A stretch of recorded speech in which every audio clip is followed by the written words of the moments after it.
One more item before we get to the phones. This is another update from Phil Perry.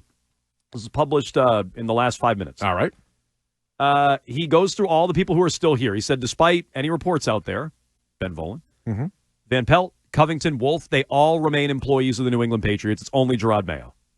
Okay, according to everybody but Ben Volen, Van Pelt's still here. Think of that what you will. I think Van Pelt is ultimately going to lose his job. He says... Yeah, it might be a timing issue here, but as of right now, he's still... He says it's not to say that those roles are guaranteed, meaning for Covington and AVP. He says on the front office side, the process could end up being a little more hazy. He points to the current tweet we've read a couple of times, anticipate the personnel department getting more time to right the ship and fix the roster. He says the Patriot... I hate this. This is so stupid. It's stupid enough to keep Wolf, but I hate the logic and why you got to keep him. The Patriots brought in a new system last January. Oh, I remember hearing about this system. With Eliot Wolf taking the lead role and serving as director of scouting under Bill Belichick. That system was obviously heavily influenced by Wolf's time in Green Bay and later the Packers-inspired front office in Cleveland, and featured a different way of grading players than the way Bill operated for 2 decades as New England's football boss. Have systems in place, and we will have systems in place. It sounds like it's the same for drafting receivers, quite honestly. Spot on. You changed your whole system, but you're just as bad at drafting receivers. They might have outdone themselves. Polk and Baker might be worse than any of the other guys. Might be worse, although you got to update that Lab McConkey graphic. Yeah. Because Baker did get a catch yesterday. Oh, good point. So that tightened up a little bit. Baker got a grab. Is there reluctance from Robert Kraft to part with Wolf's system? His system blows. Why would you be reluctant to do that? Move on. He may encourage the next head coach to work with Wolf. But Kraft also would have to understand how arranged marriages between coaches and front office heads usually work out or don't in the NFL, and that may leave open the possibility of significant change on the personnel side of things. So that's scary. You're keeping Wolf because he just put in his system, and it sounds like this is Eliot Wolf's defense. Number one, we had a lot of holes, and we didn't get any development from the coaching staff, which is what he told Henry McKenna. Number two, I have a whole new drafting system, a whole new scouting system, and you're giving it 1 year? You want to get faster? You better get fast, guys. That's Matt Groh. We just put everything into place, and now you want me to blow it out? So this is how Wolf is trying to persuade Kraft, would be my reading between the lines. Well, I do think just the nature of the job, you're more likely to give your personnel guy more time than your coach. We were talking last week about, how many one-and-done coaches versus one-and-done GMs. Like, that seems like a real... I mean, how many guys could you even think of that had that position for a season? Here's another interesting detail. Not many, if any. Here's another interesting detail from Phil. He said Chiefs assistant GM Mike Borgonzi, who we've mentioned a couple of different times, is from Everett, if you haven't heard. He overlapped with Vrabel in Kansas City and might fit the bill as he worked previously under Chiefs GM and longtime Packers exec John Dorsey. Okay. John Dorsey, I think, where was he last year? I don't recall, but it says he was in Green Bay, so that means maybe there's scouting similarities or similar language that Wolf would have because he was in Green Bay. I thought he was in Cleveland as well. Detroit. Yeah, he's been in Detroit since 21. Dorsey. John Dorsey. But I'm just saying, so what's his background? Is his background Cleveland? It was Green Bay, I guess. Green Bay. And so maybe there's some overlap there. Borgonzi and Kansas City would have some overlap with... Is that what you said? Yes.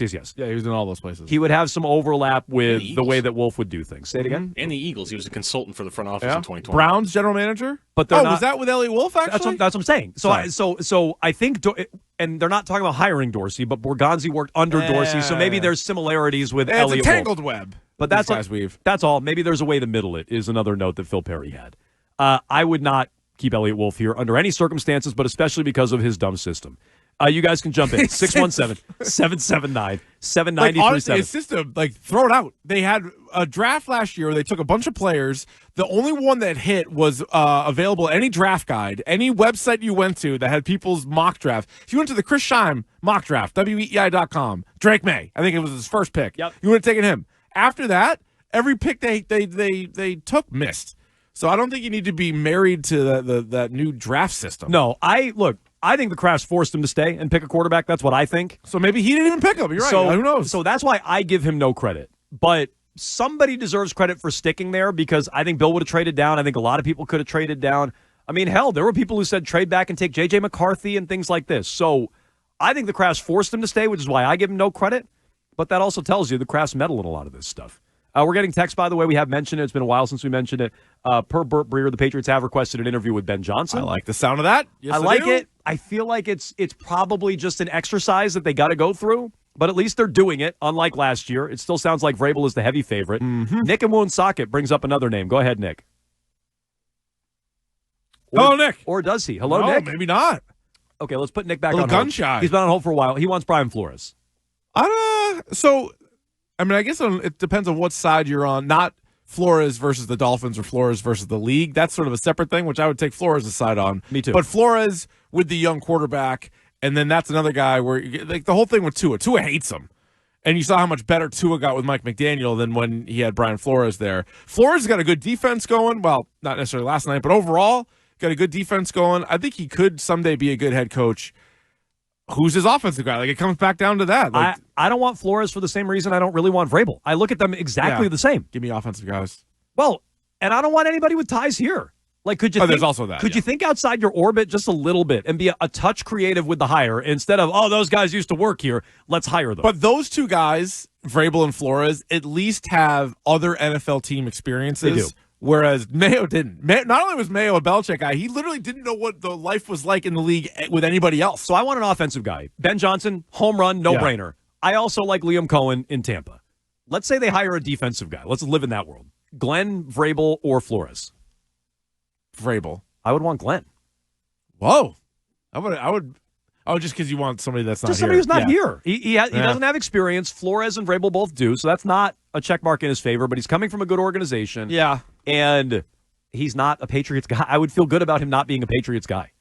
Do you think Vrabel at least has a higher floor than all those other guys? Yes, so there's that. Definitely. And maybe part of me is just be like, I don't want to watch another 4-win team. You don't want to strike out. Yeah. A single's okay. Yeah. I think you'd for sure get that with Vrabel. Yeah. Maybe higher. Let's see what he does with a good quarterback. Glenn's a bigger swing. Yeah. There's no doubt about that. Annie's in Somerville. Go ahead, Annie. Hey, guys. Great conversation. It is. So all you need to do is look at Detroit, as was just mentioned with Glenn. Look at the head coach, the offensive coordinator, and the defensive coach, that brain trust, that sideline brain trust, working, incredibly, but it took a couple of years for Dan Campbell to pull that together. And, Gerard Mayo did not get the time to do anything. However, Robert Kraft seems to be really emotional. I don't know if he's losing his strategic acumen. I agree with you both. I think loyalty over strategy is never a recipe for success. And I just feel like there needs to be authority either at the quarterback or the coach. If they had a veteran quarterback in there, at least it would have been, different. But you can't have a rookie coach and the rookie quarterback at the same time. Annie, they had a veteran quarterback to start the year, and it was a terrible one. It was worse. That I don't expect to get a lot of those today, but that's a different perspective. That Mayo didn't get a lot of time or enough time. I haven't heard much of that. I don't think many people agree with Annie. There weren't enough flashes where you're like, oh, that looks good. And the other thing, there's an argument to be made. They shouldn't even have given him. You've made it. Yeah, they gave him too many games. They shouldn't have given him yesterday. No, they definitely should have. I think they're going to regret that. But I also feel like, and I don't know if she went all the way down this as far as more time, like, because on the call screen that said, bring in his own staff, and I just, what's his dream team of a staff? I think Covington was his guy. Yeah, they'd worked together. He knows him. So he promotes him. Van Pelt was a Wolf guy. Springer told us on Friday. Yeah, Springer's a Wolf guy. Yeah, he bumped into each other at a pro day. So, but who would Mayo have picked to be his offensive guy? Maybe Nick Caley. Well, maybe Nick Caley. Maybe Zach Robinson as well in Atlanta. All right, and Zach Robinson has a closer relationship with Raheem Morris, and that's why he went to Atlanta. So you weren't going to get him. So it's not like he has this Rolodex of guys that he could bring in. So even if right now you said to Gerard Mayo, you're back, what's the rest of your staff look like? Well, keep coming, dude. Run it back. Yeah, right. Like that's my problem. Is like I have a hard time coming up with excuses. I think the best excuse Mayo has is that Eliot Wolf was also bad at his job, so he didn't have a lot of great players to coach. Like he doesn't have a good roster. No. And you could also then point at Kraft and be like, how come he didn't spend money on this team? It's amazing. So Mayo is going, because Mayo was trying to stab Wolf in the back the whole time. And Wolf, you got to go down swinging it. Wolf absolutely stabbed Mayo in the back. And so Mayo's going to the Crafts and going, I don't have any players. And Wolf's going to the Crafts. Coaching him up. Wolf's going to the Crafts and going, he has players. He just didn't do anything to develop them. 53 of them. He's just not coaching them. Jalen Polk is a plug and play. Yeah. And for some reason, see, I looked at that more as actually a shot at Polk. Wolf's comments, and less so coaching him up. Okay, you think that's a shot at Polk? Yeah, I think he's like, we saw him, we thought we could plug and play him. And early in the season, they did try to play him, and he sucked. They tried. So they had to take him out. It's true. I mean, ultimately, I do think Wolf is better at his job than Mayo, but it's not by much. Like barely. So if I had to keep one, I'd keep Wolf. But the answer is you keep none and you blow everybody You don't out. have to. No, Nobody's making you keep any you of these definitely guys. don't have to. And I'll be curious to hear Robert Kraft's explanation on that. Yeah. If he can verbalize it, and he just said this, like, is he losing some of his acumen? You're going to hear live. Let's see if he can. Let's see if he can clearly state why Eliot Wolf is staying, or if he even makes it pretty clear that Wolf is here, but not for the long. I am probably more interested in this press conference than almost any I can think of. Yeah. Well, in a long time. Kraft was real shaky at the Mayo intro. He was real shaky at the farewell to Bill after he did the little stand up. Do you and think hug Jonathan's with Bill. there? Jonathan will be present. Do you think yes. they both answer questions? No. No. I think just Robert will answer questions. That's just a guess. Okay, we'll see. Landon is in Colorado. Go ahead, Landon. Hey, guys. I heard this name get tossed around after Bill Belichick ended up parting ways with us, and now I'm starting to hear it again. What do you guys think about Cliff Kingsbury? I like him. That's your guy? I like him. He was my top choice for offensive coordinator last year. They didn't even interview him. They interviewed 13 guys, and he wasn't one of them. And then he went to Washington, where he got the quarterback to be Rookie of the Year. I think he's a really good offensive mind. People can be like, oh, he sucked as a head coach in Arizona. Maybe a little strong. He did make the playoffs with Kyler Murray. That was a rookie head coach, rookie quarterback. I think it was year 2 that they made the playoffs, not year 1. But still, like, they gotten better, I think, each of their first 3 years.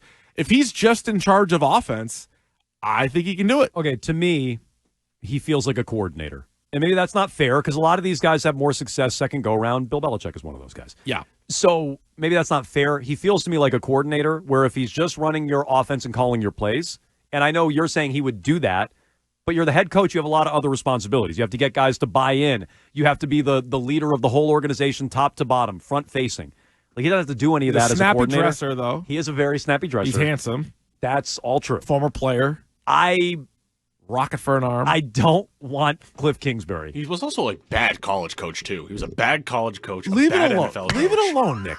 We were like, oh, let's go to Nick for some Cliff Kingsbury facts. Nobody I'm just telling asked you, you. he's not a good college coach either. He hasn't been a good head coach anywhere he's But been. how about those offenses? How about those quarterbacks? He helped Johnny Offenses Manziel were win. ranked in like the 20s. He helped a lot of guys win some Heismans. Ever hear the Heisman? Real nice offense. He can spin it. Marshall is in Columbus, Ohio. Go ahead, Marshall. Wow, real national show today. All over the country. Go ahead, Marshall. Well, I grew up on Cape Cod, so. Nice. How you doing, guys? We're doing great. I've never really called in the show, but I kind of feel that we shouldn't fault the players for wanting to play well. I mean, Joe Milton played really well. That backward somersault, that was just so impressive. It was very impressive. We're going to get to Joe Milton coming up. Call back at any time. What you do with him is going to be interesting on some level. We'll get to Joe Milton in his day. By the way, I don't blame the players. players. We haven't played players once. No. Of course they're going to try to win. They're not going to be here next year. They don't want to like miss tackles on tape or fumble on tape or any of that. They want to play hard. I blame the whole operation going into the game yesterday, and that includes Mayo. You should be trying to lose that game and orchestrate it how you can, all costs. Meaning scheme and everything. I feel like we shouldn't even have to say this. No one blames the players for trying hard once they're out there, but you got to orchestrate it how you can.